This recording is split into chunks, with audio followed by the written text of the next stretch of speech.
Student, welcome to the accountancy Guru. हम लोग फिर मिलते हैं एक नए वीडियो के साथ। ये जो वीडियो है class 11 accountancy, class 11 accountancy chapter number first. ये जो topic CBSE, ISC and UP तीनों बोर्ड को कवर करता है। तो आप लोगों को फर्स्ट चैप्टर इस पूरे वीडियो में सारी चीज़ें एक्सप्लेनेशन देने वाले हैं और आप लोग इस वीडियो को शुरू से अंत तक ज़रूर देखें। सारी चीज़ें कॉन्सेप्ट फर्स्ट चैप्टर का थियरी कंप्लीट हो जाएगा। तो काफ़ी ज़्यादा बच्चों का पढ़ना रहता है कि न्यूमेरिकल तो सॉल्व कर लेते हैं लेकिन थ्योरी पोर्शन नहीं सॉल्व कर पाते हैं। थ्योरी पोर्शन कैसे लिखना है, क्या करना है, रट के चीज़ें क्लियर हो जाता है लेकिन उसको समझ नहीं पाते हैं। समझने में बहुत सारी समस्याएं होती है। तो सबसे पहला टॉपिक हम स्टार्ट करते हैं, need of accounting. Need of accounting यानी अकाउंटिंग आप लोग जानते हैं। सबसे पहले बेसिक चीज़ें थोड़ा सा हम आप लोगों को बताएंगे कि father of double entry system, father of double entry system, double entry system के फादर कौन थे? लूकस Pacioli. लूकस Pacioli father of double entry system. And second point हम आप लोगों को बताने वाले हैं, हिज फर्स्ट बुक। इनके पहले बुक का नाम क्या था? डी कंप्यूटी सेट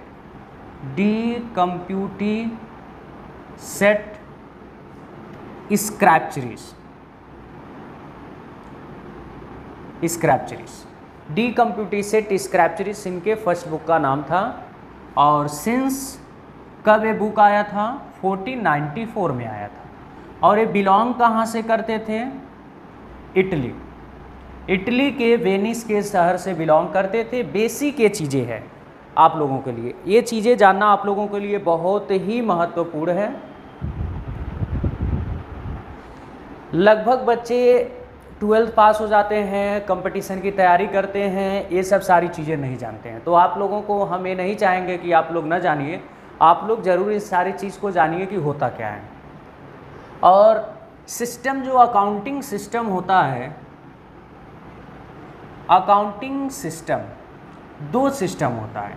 एक सिंगल एंट्री सिस्टम होता है और एक डबल एंट्री सिस्टम होता है। डबल एंट्री सिस्टम, तो हम लोग जो सिस्टम पढ़ने वाले हैं वो डबल एंट्री सिस्टम पढ़ने वाले हैं, ना कि सिंगल एंट्री सिस्टम। तो सारी चीज़ें जितना भी हम लोग सिस्टमेटिक मैनर में स्टडी करने वाले थ्योरी, सारी चीज़ें डबल एंट्री सिस्टम के अंदर ही होने वाला है। ठीक है, तो हम लोग फिर अब टॉपिक पे आते हैं।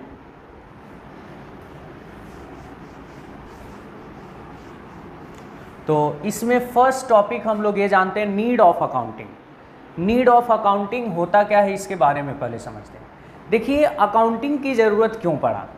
अकाउंटिंग की ज़रूरत ये पड़ा, हर एक बिजनेसमैन जो होता है, हर एक बिजनेसमैन कुछ इसके दिमाग में कुछ बातें चलता है, कुछ इनके दिमाग में बातें चलता है कि हमारे बिजनेस में कितना लॉस होगा, कितना प्रॉफिट हो रहा है, कितना एसेट्स है, कितना लाइबिलिटीज़ है, और कितना हमें पैसा पेमेंट करना है, और कितना पैसा किससे हमें रिसीव करना है। ठीक है, और हमारे बिजनेस की फाइनेंशियल पोजीशन क्या है, और हमारा बिजनेस डाउनफॉल हो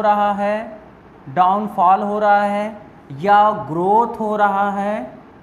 इन सब सारे चीज़ दिमाग में कहीं ना कहीं एक बिजनेसमैन के चलता है। तो इन सारे चीज़ को जानने के लिए हमें प्रॉपर एक अकाउंटिंग करना पड़ता है। प्रॉपर हमें क्या करना पड़ता है? अकाउंटिंग करना पड़ता है। उसे हर ट्रांजैक्शन को, जितने भी बिजनेस के मॉनेटरी ट्रांजैक्शन होते हैं, सारे मॉनेटरी ट्रांजैक्शन को एक सिस्टमेटिक मैनर में बुक ऑफ अकाउंट में हम लोग रिकॉर्ड करते हैं, ताकि ये सब सारी चीज़ें हम लोग आसानी से जान सकें। तो आप लोग नीड ऑफ अकाउंटिंग पहला टॉपिक समझ गए होंगे कि every business to know profit loss assets liability, how many money receive, how many receive payment, how many receive, how many financial position, downfall, growth, इन सब सारी चीज़ को जानने के लिए क्या किया जाता है, अकाउंटिंग किया जाता है। इसलिए अकाउंटिंग का क्या हो जाता है, हमें नीड हो जाता है। तो फर्स्ट टॉपिक हम लोगों का हो गया। सेकंड टॉपिक हम लोग देखते हैं।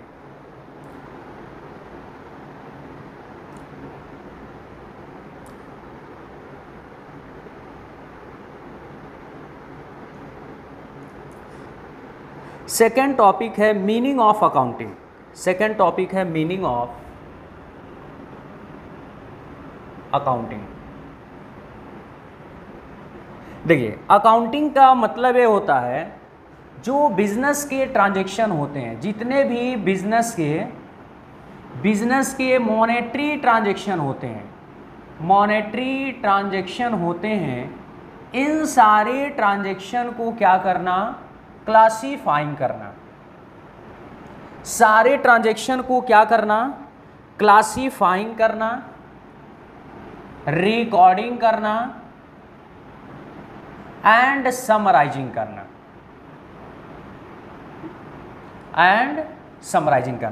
या और इसको एनालाइजिंग करना। बिजनेस के जितने भी ट्रांजैक्शन होते हैं, मॉनेटरी ट्रांजैक्शन, सारे मॉनेटरी ट्रांजैक्शन को बिजनेस के बुक में रिकॉर्ड करना, क्लासीफाइंग करना, समराइजिंग करना एंड एनालाइजिंग करना, दैट इज अकाउंटिंग। अकाउंटिंग का मतलब यही होता है, हर ट्रांजैक्शन को रिकॉर्ड करते हैं अपने बुक ऑफ अकाउंट में। जितने भी मॉनेटरी ट्रांजैक्शन होते हैं, नॉन मॉनेटरी ट्रांजैक्शन हम लोग रिकॉर्ड नहीं करते हैं, जितने भी मॉनेटरी ट्रांजैक्शन होते हैं रिकॉर्ड करते हैं। क्लासीफाइंग का मतलब one nature transaction recorded at one place, her nature के ट्रांजैक्शन को अलग अलग क्या करते हैं, क्लासीफाइंग कर देते हैं। समराइजिंग का मतलब जितना समराइजिंग हुआ उसे एक जगह हम लोग रिकॉर्ड कर देते हैं, और एनालिसिस उसका रिजल्ट देखते हैं कि हमारा बिजनेस किस पोजीशन पे है। तो अकाउंटिंग का मतलब समझ गए। अकाउंटिंग का अगर मतलब पूछा जाता है तो ये चीज़ें आप लोग बताएंगे।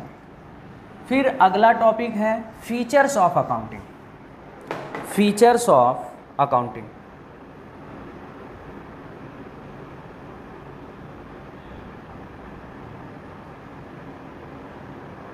Features of accounting.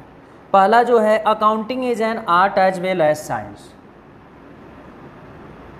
Accounting is an art as well as science, पहला। अब अच्छा, अब देखिए यहाँ पे अकाउंटिंग बोल रहा है कि आर्ट भी होता है, साइंस भी होता है। क्यों आर्ट होता है?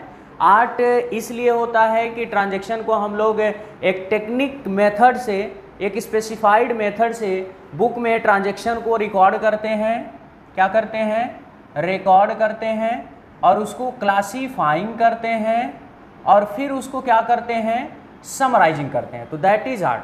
ट्रांजैक्शन को एक सिस्टमेटिक मैनर में रिकॉर्डिंग करना, क्लासीफाइंग करना, समराइजिंग करना, वो क्या होता है? आर्ट होता है। और जितने भी रिकॉर्डिंग, क्लासीफाइंग एंड समराइजिंग होता है, कुछ प्रिंसिपल पर क्या होता है? बेस्ड होता है। Based on principal it means कुछ स्पेसिफाइड रूल्स होते हैं। क्या होते हैं? कुछ स्पेसिफाइड रूल्स होते हैं। उन सारी स्पेसिफाइड रूल्स पे ये सब सारी चीज़ें क्या होता है? बेस्ड होता है। इन जो भी हम प्रिंसिपल्स को स्टडी करते हैं, स्पेसिफाइड रूल्स को स्टडी करते हैं, टेक्निक्स को स्टडी करते हैं, उसे क्या बोला जाता है? साइंस बोला जाता है। इन सब सारी चीज़ को स्टडी करके हम लोग रिकॉर्डिंग, क्लासीफाइंग एंड समराइजिंग करते हैं, उसे क्या बोला जाता है? आर्ट बोला जाता है। Second point, recording of financial transaction only. Second जो है, रिकॉर्डिंग ऑफ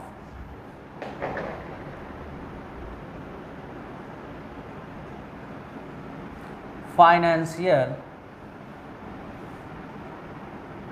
ट्रांजैक्शन ओनली। इसका मतलब क्या होता है?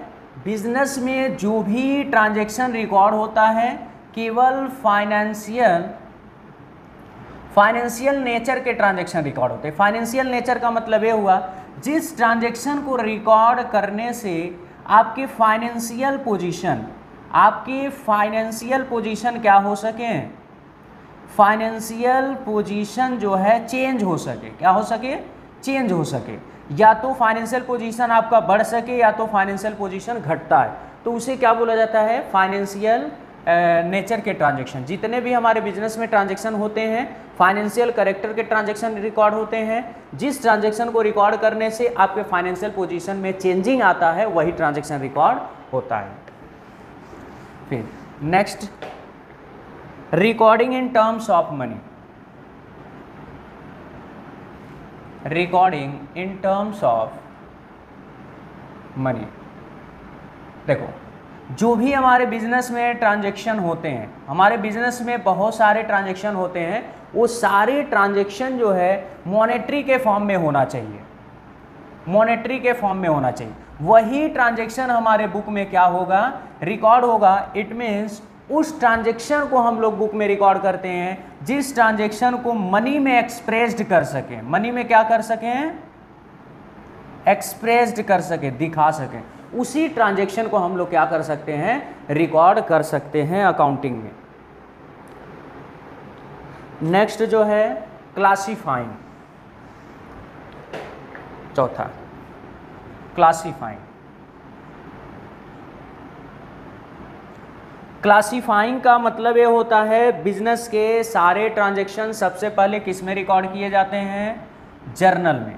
जर्नल में रिकॉर्ड करने, जर्नल या तो सब्सिडियरी बुक में रिकॉर्ड किए जाते हैं, सब्सिडियरी बुक। जर्नल में सबसे पहले ट्रांजैक्शन को हम लोग जर्नल में या सब्सिडियरी बुक में रिकॉर्ड करते हैं। सब्सिडियरी और जर्नल में रिकॉर्ड करने के बाद हम लोग अलग अलग ट्रांजैक्शन को अलग अलग क्या करते हैं, क्लासीफाइड कर देते हैं। जैसे राम का अकाउंट अलग बना देंगे, सोहन का अकाउंट अलग बना देंगे, श्याम का अकाउंट अलग बना देंगे, सारे पर्सन का हर नेचर के अकाउंट के अलग अलग ओपन कर देंगे।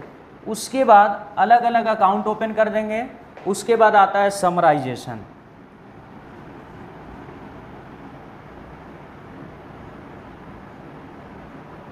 समराइजेशन का मतलब ये होता है कि जितना आप अलग अलग क्लासीफाइंग किए हो ट्रांजैक्शन को, उस सारे ट्रांजैक्शन को एक जगह हम लोग क्या करते हैं, समरी करके लिख देते हैं। उसके बाद इंटरप्रिटेशन ऑफ रिजल्ट।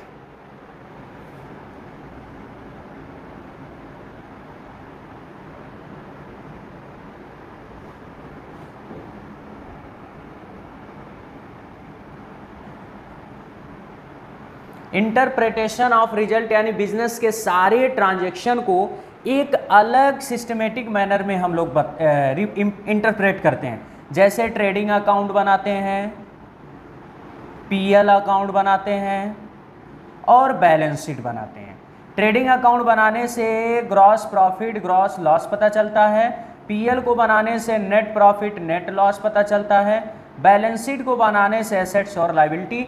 इस फॉर्म में हम लोग सबको इंटरप्रेट कर देते हैं ताकि हर व्यक्ति को समझने में क्या हो, आसानी हो।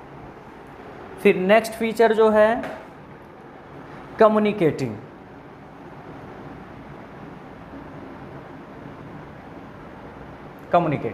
कम्युनिकेटिंग का मतलब ये होता है कि हमारे बिजनेस के जितने भी ट्रांजैक्शन होते हैं ट्रेडिंग, पीएल, बैलेंस शीट बनाने के बाद अपने इंटरेस्टेड पार्टीज को क्या करते हैं, कम्युनिकेट कर देते हैं। तो ये हम लोगों का क्या हो गया, ये फीचर्स था अकाउंटिंग का।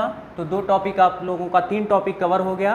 पहला जो टॉपिक कवर हुआ नीड ऑफ अकाउंटिंग, दूसरा टॉपिक कवर हुआ मीनिंग ऑफ अकाउंटिंग, तीसरा टॉपिक कवर हुआ फीचर्स ऑफ अकाउंटिंग।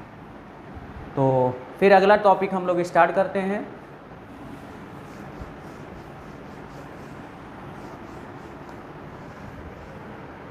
नेक्स्ट जो टॉपिक है ऑब्जेक्टिव ऑफ अकाउंटिंग।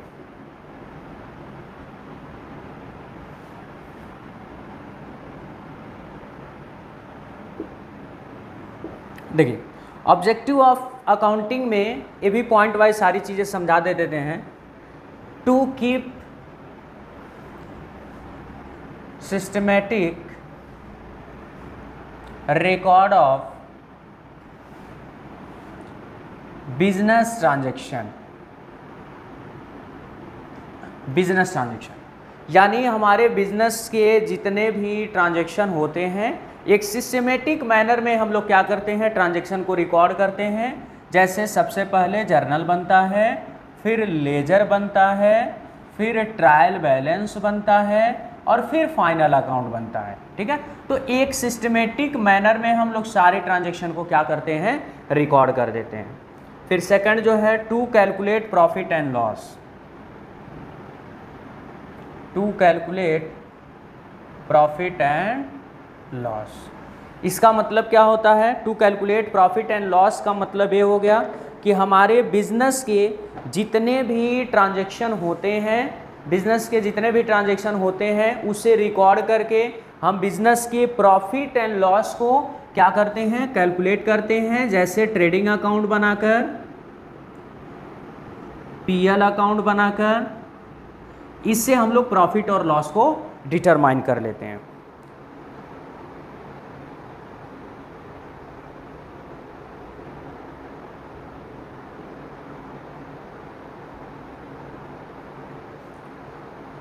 फिर जो है नेक्स्ट है to ascertain financial position of the business, to ascertain financial position of the business. देखो भाई, अकाउंटिंग से ही हमको financial position of the business पता चलता है। यानी हमें फाइनेंशियल पोजीशन बिजनेस का जानने के लिए हमें क्या बनाना पड़ता है, बैलेंस शीट बनाना पड़ता है। तो एसेट्स एंड लायबिलिटी इसके थ्रू हम लोग क्या कर लेते हैं, पता कर लेते हैं। और फाइनेंशियल पोजीशन हमारा किससे पता चलता है, बैलेंस शीट से ही पता चलता है। फिर नेक्स्ट जो है to ascertain progress of the business, to ascertain progress of the business. यानी बिजनेस का अगर प्रोग्रेस आपको पता करना है तब भी आपको क्या करना पड़ेगा, सिस्टमेटिक मैनर में ट्रांजैक्शन रिकॉर्ड करना पड़ेगा। उसके अकॉर्डिंग आप लोग प्रॉफिट और लॉस को पता करके आप बिजनेस को कैलकुलेट कर सकते हो, बिजनेस हमारा क्या कर रहा है, प्रोग्रेस कर रहा है कि नहीं कर रहा है। और उसके बाद डिडक्ट ऑफ फ्रॉड,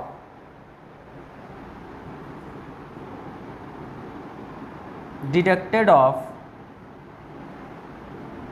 फ्रॉड। यानी फ्रॉड को हम लोग पता करना, फ्रॉड को अगर ख़त्म करना चाहते हैं तो प्रॉपर हर एक ट्रांजैक्शन को हमें क्या करना पड़ेगा, रिकॉर्ड करना पड़ेगा, जिससे हमें प्रॉपर याद रहे कि हाँ कितना एसेट्स है, कितना लायबिलिटी है। तो कोई भी एम्प्लॉय किसी भी चीज़ को चुरा नहीं सकता है। और लास्ट जो है provide information, provided information to various parties। इसका मतलब ये हुआ कि अगर प्रॉपर आप बिजनेस के ट्रांजैक्शन को रिकॉर्ड किए रहोगे तो हमारे बिजनेस के बहुत सारे पार्टीज होते हैं, जैसे ओनर, मैनेजमेंट, एक्सटर्नल पार्टीज होता है। वो कोई भी इंफॉर्मेशन पाना चाहता है तो आप लोग रिकॉर्ड किए गए ट्रांजैक्शन से देखकर वो इंफॉर्मेशन ले सकता है। तो आप लोगों का ये ऑब्जेक्टिव ऑफ अकाउंटिंग कंप्लीट हो गया। तो फिर अगला टॉपिक जो है function of accounting.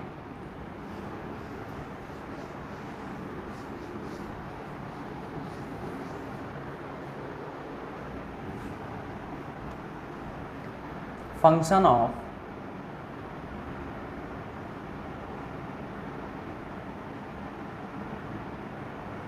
Accounting.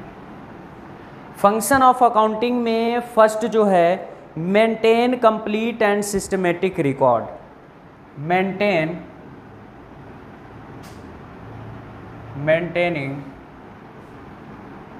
Complete and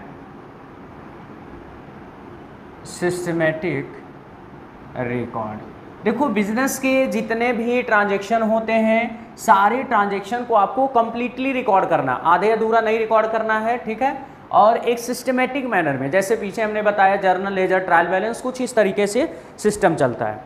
और उसके बाद communicating the financial result, communicating the financial result to various parties. इसका मतलब ये हुआ कि जितने भी आपके फाइनेंशियल रिजल्ट हैं, फाइनेंशियल रिजल्ट यानी मॉनेटरी जितने भी ट्रांजैक्शन है, हम अपने पार्टीज को क्या कर सकते हैं, कम्युनिकेट कर सकते हैं, दिखा सकते हैं कि हमारे बिजनेस का फाइनेंशियल पोजीशन ये है। फिर इसके बाद protecting the assets of business, protecting the assets of the business. देखो, बिजनेस के एसेट्स को प्रोटेक्ट रखने के लिए आपको प्रॉपर क्या करना पड़ेगा, रिकॉर्ड करना पड़ेगा। नहीं तो होता क्या है, एम्प्लॉय कभी कभी आपके एसेट्स चोरी कर लेते हैं। अगर आपको प्रॉपर पता करना है cash in hand, cash at bank, debtor, fix asset कितना है, तो प्रॉपर आपको अकाउंटिंग करना पड़ेगा। उसके बाद है providing assistance to management, providing assistance to management, यानी मैनेजमेंट को कंट्रोल, मैनेजमेंट अगर बिजनेस में कंट्रोल करना चाहता है, प्लानिंग करना चाहता है, तो उसके लिए भी इंफॉर्मेशन ये ऑब्टेन करने का अकाउंटिंग काम करता है।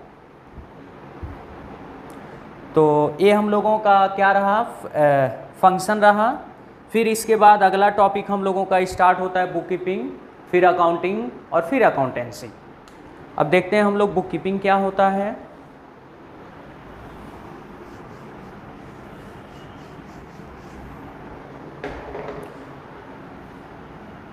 बुक कीपिंग,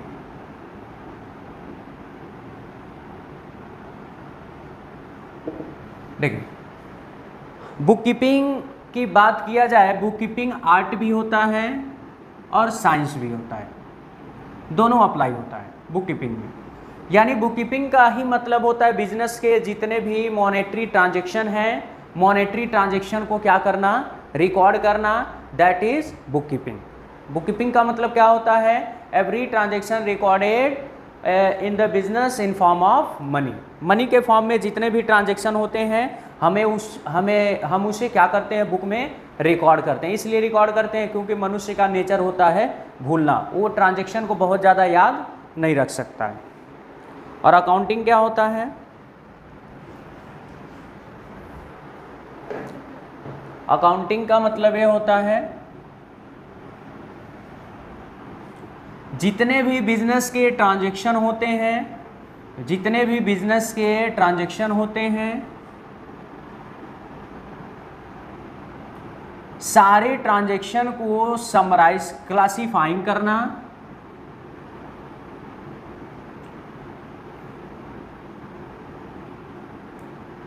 क्लासीफाइंग करना,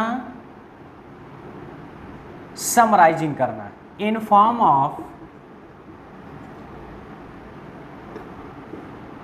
ऑफ ट्रेडिंग एंड पीएल।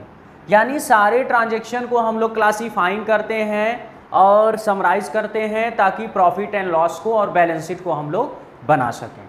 और अकाउंटेंसी क्या होता है, अकाउंटेंसी का मतलब study of systematic body of knowledge. हम लोग systematic body of knowledge, principle, techniques और टेक्निक्स को स्टडी करते हैं ताकि हम लोग अकाउंटिंग कर सकें। तो यहाँ पे होता क्या है, जहाँ पे देखिए, जहाँ पे हम लोगों का बुक कीपिंग खत्म होता है वहाँ अकाउंटिंग चालू होता है, जहाँ अकाउंटिंग खत्म होता है वहाँ अकाउंटेंसी चालू होता है, और जहाँ अकाउंटेंसी खत्म होता है वहाँ ऑडिटिंग चालू हो जाता है। तो ये प्रोसेस ऐसे चलता रहता है। जैसे book keeping,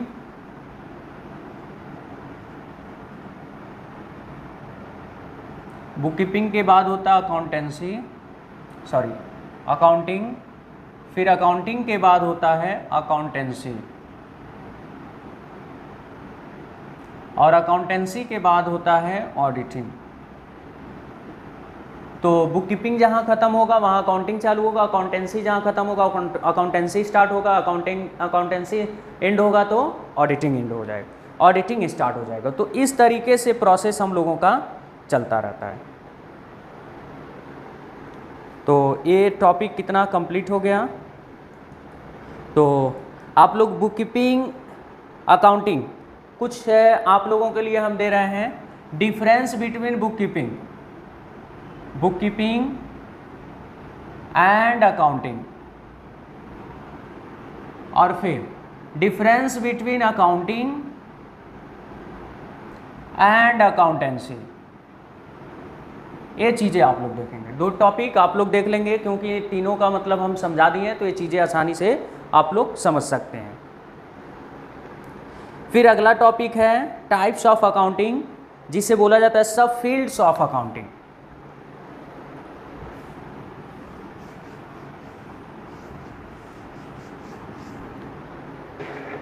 types of accounting जिसे बोला जाता है सब फील्ड्स ऑफ अकाउंटिंग। तो बेसिकली इसमें आप लोगों में 5 अकाउंटिंग पढ़ना है। पढ़ना है फाइनेंशियल अकाउंटिंग,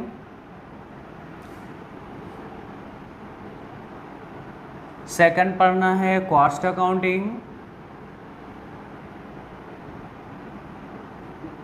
थर्ड पढ़ना है टैक्स अकाउंटिंग, फोर्थ पढ़ना है management accounting,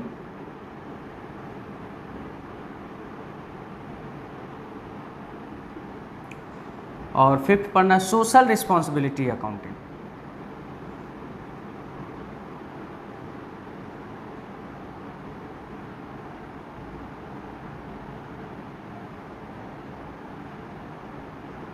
social responsibility accounting. तो टोटल 5 अकाउंटिंग आप लोगों को स्टडी करना है।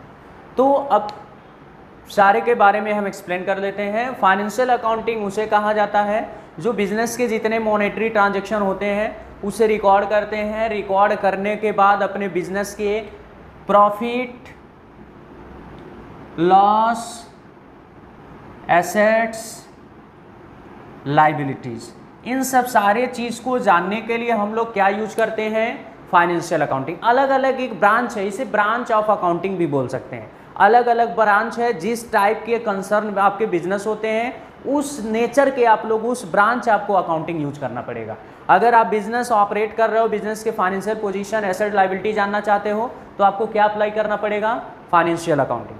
Cost accounting, determination of cost per unit, determination of cost per unit and total cost. अगर आप लोग किसी भी प्रोडक्ट के कॉस्ट को जानना चाहते हो या तो पर यूनिट कॉस्ट को जानना चाहते हो तो कौन सा अकाउंटिंग अप्लाई करना पड़ेगा, कॉस्ट अकाउंटिंग ये मैन्युफैक्चरिंग कंसर्न में अप्लाई होता है। टैक्स अकाउंटिंग में क्या होता है, डिटर्मिनेशन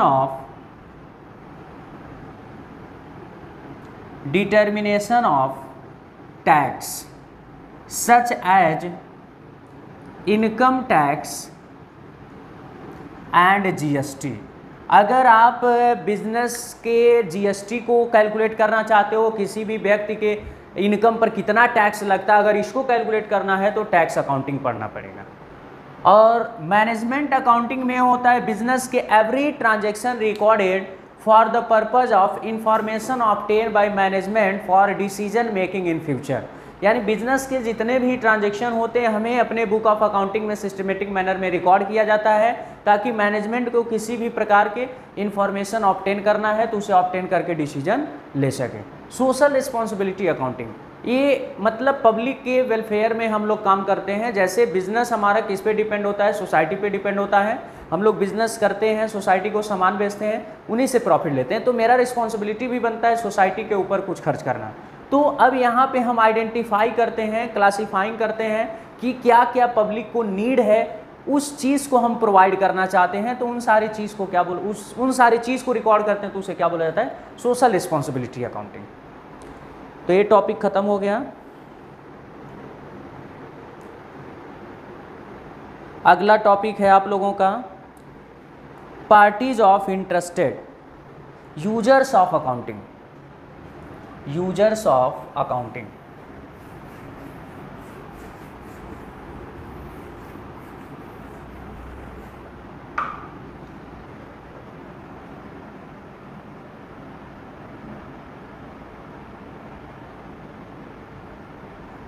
देखिए, यूजर्स ऑफ अकाउंटिंग जो होते हैं बेसिकली दो प्रकार के होते हैं।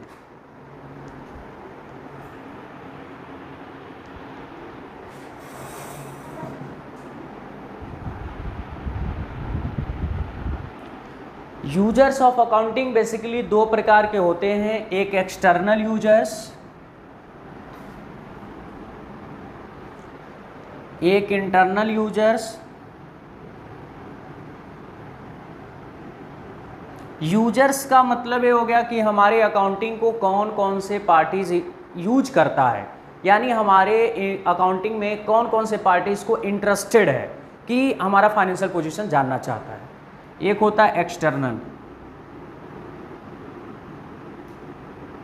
External users. इंटरनल यूजर्स जो होते हैं हमारे बिजनेस के में डायरेक्ट इंटरेस्टेड होते हैं, डायरेक्ट इंटरेस्टेड।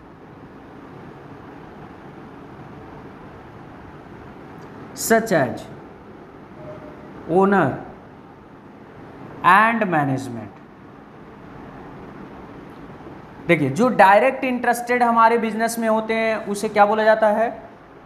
इंटरनल यूजर्स, जैसे ओनर एंड मैनेजमेंट, ठीक है। और एक्सटर्नल में इनडायरेक्ट इंटरेस्टेड,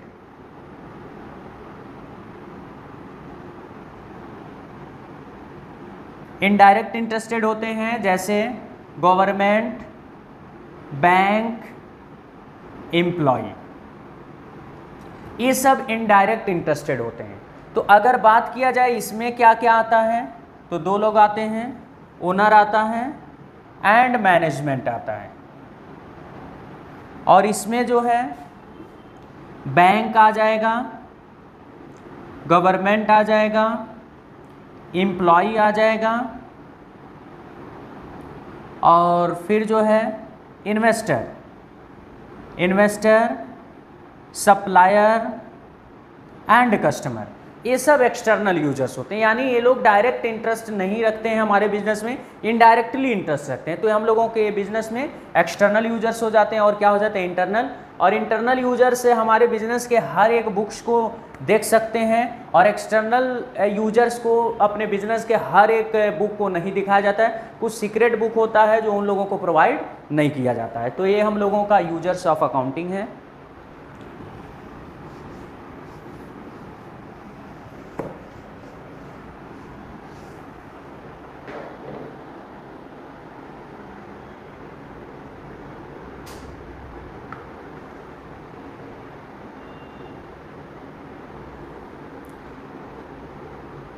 अगला है advantage of accounting. Advantage of accounting, इसी को बोला जाता है uses of accounting, uses of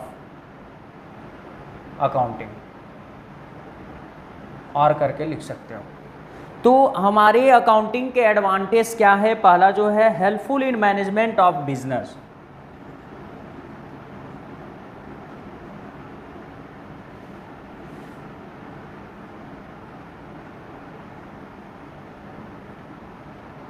helpful in management of business.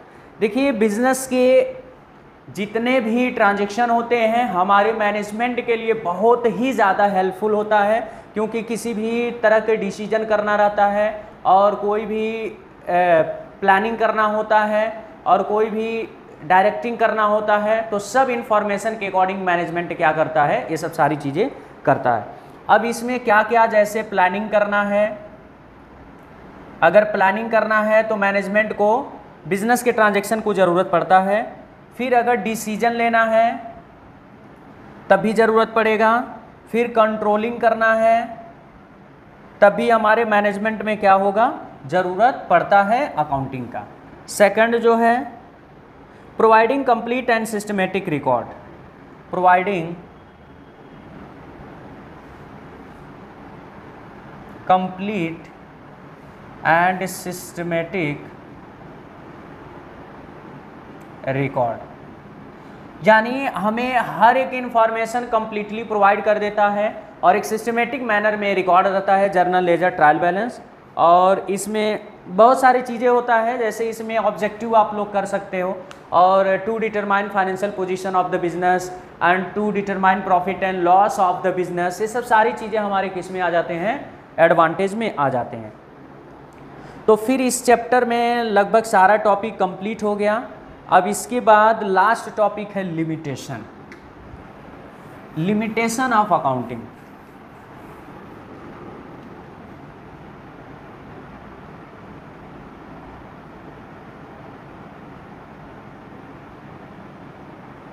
Limitation और डिसएडवांटेज।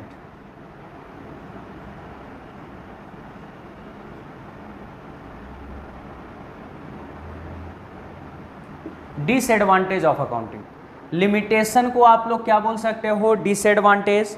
तो पहला इसमें जो है personal judgement, influence by personal judgement, influenced bye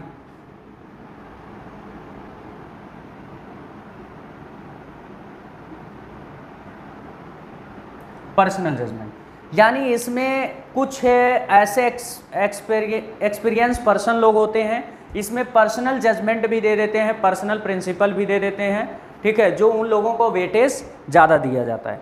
based on concept,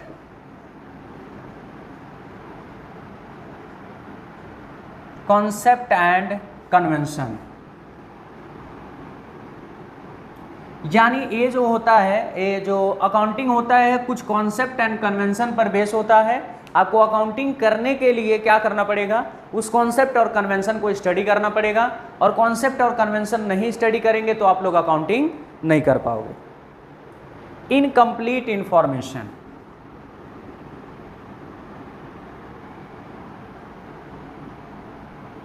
incomplete information जो भी हमें profit loss assets liability business बताता है, कंप्लीट ट्रांजैक्शन नहीं, कंप्लीट नहीं बताता, इनकम्प्लीट बताता है। कंप्लीट हमें तब पता चलेगा जब बिजनेस हम लोगों का क्या होता है, एंड होता है, तब कंप्लीट ट्रांजैक्शन में क्या प्रॉफिट हुआ, लॉस हुआ, एसेट लायबिलिटी फाइनेंशियल पोजीशन, तब पता चलता है।